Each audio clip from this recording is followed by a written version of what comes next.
그리고 이제 수술에 대한 그런 것들을 진행을 하고 수술 이후의 방법을 봤는데, 단계적으로 어떤 것들을 좀 주의해야 하면 좋을지 수술했던 환자에 대한 내용입니다.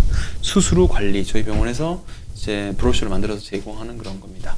보통 상처 같은 경우는 수술 그 소독이 한 2, 3일에 한 번 정도 이렇게 진행하고, 실밥 제거는 보통 14일째 이렇게 진행하고 있습니다. 그리고 외래 방문은 보통 저는 수술 3박 4일 4박 5일 입원하시고 이후에 퇴원하셨다가 실밥 제거할 때 오시는데, 상처에 문제가 있다든지 갑자기 퇴원했는데 팔다리 통증이 심해지거나, 그리고 원래 이전보다 더 증상이 안 좋아지면 당연히 퇴원하시는 게 필요하실 것 같고요. 물리치료 자체는 저는 크게 바로 스타트 안 하고 의미는 없고, 근력 강화 운동을 하는 게 좋은데 침이라든지 견인치료, 초음파 치료는 크게 도움이 안 되시는 것 같습니다. 그리고 수술 보조기, 제일 이제 많이 궁금해 하시는 건데, 보통 시술하면 2, 3주 정도 착용하시고요. 내시경 치료하게 되면 한 달, 그리고 관열적 좀 열어서 하는 건 6주 정도, 유압술 하게 되면 3개월 정도 착용하시고요.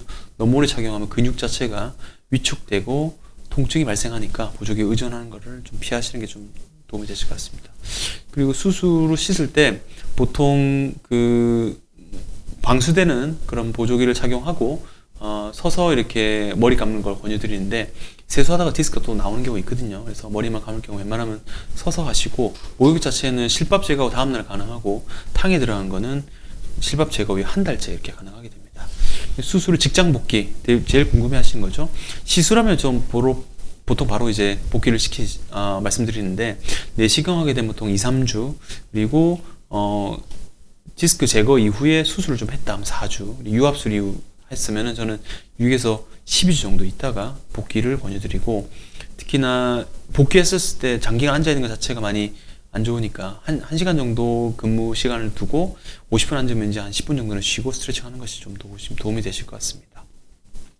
운전도 궁금해 하실 건데, 운전하면 이제 내시경 치료하면 4주, 그리고 유압술 하게 되면 3개월째 운전이 가능할 것 같습니다. 수술할 때 운동, 저희 나라 사람이 저도 그렇지만 좀 성격이 좀 많이 급하죠. 그래서 빨리 뭔가를 좀 열심히 하면은 회복이 될 거라고 생각해서 운동을 빨리 시작하시는데, 계속 앞에서 말씀드렸지만 초반에 좀 휴식이 좀 필요하거든요. 그래서 아플 때는 운동을 중지하는 게 좋고 서서히 올리는 게 좋습니다. 그래서 여자들이 이제 아기 나오면은 약간 그 조리원 들어가듯이 휴식을 취하듯이 허리 디스크 협착증 수술하면은 좀 초반에는 좀 무리 안 하시는 게 좋을 것 같고요. 운동별 주의사항 보시면은 달리는 것보다는 빨리 걷는 게 좀 도움이 되실 거고, 자전거는 실내 자전거 좀 안전하고요. 수영은 요통 있으면 안 하는 게 좋을 것 같습니다. 그리고 등산 같은 경우는 산행 많이 하시는데 가벼운 차림으로 경사가 심하지 않은 낮은 코스를 권유드리고요.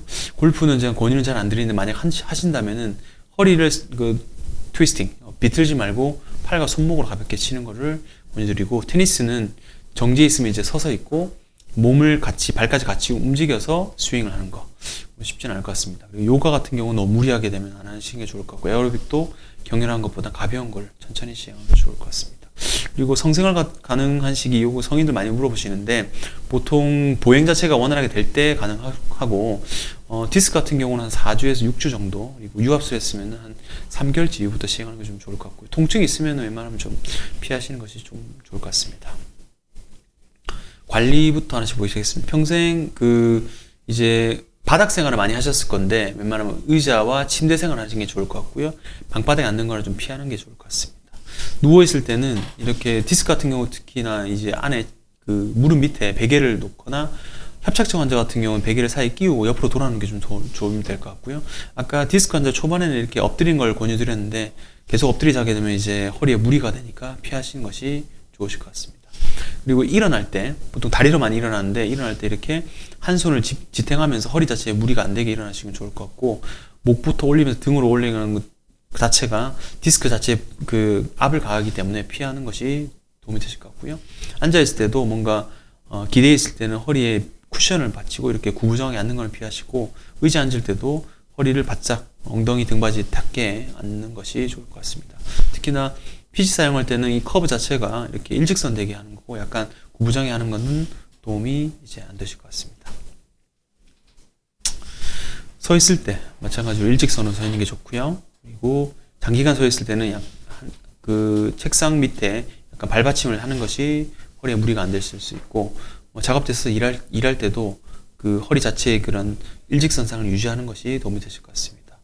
특히나 이제 무거운 물건을 들 때, 무거운 물건 자체를 안 드는 게 제일 좋겠지만, 들 때는 이제 다리의 힘 자체를 이용해서 드는 것이 좋고, 이렇게 숙여서 드는 것, 들어 올릴 때 이제 허리에 무리가 되면서 디스크가 나올 수 있으니까, 이런 것들은 좀 피하는 것이 좋을 것 같습니다. 그리고 물건 자체가 허리보다 높게 이렇게 드는 것 자체가 부담될 수 있으니까, 웬만하면은 몸에 딱 붙여가지고, 상체에서 멀리 떨어뜨리지 않고 가벼운 근처의 위치에서 들어 올리시는 것이 도움이 되실 것 같고, 선반 내릴 때도 이렇게 팔을 많이 뻗는 것보다는 이렇게 올라가서 하시고, 물건 운반할 때도 양측에 동일하게 힘이 가해지도록 드시는 것이 도움이 되실 것 같습니다.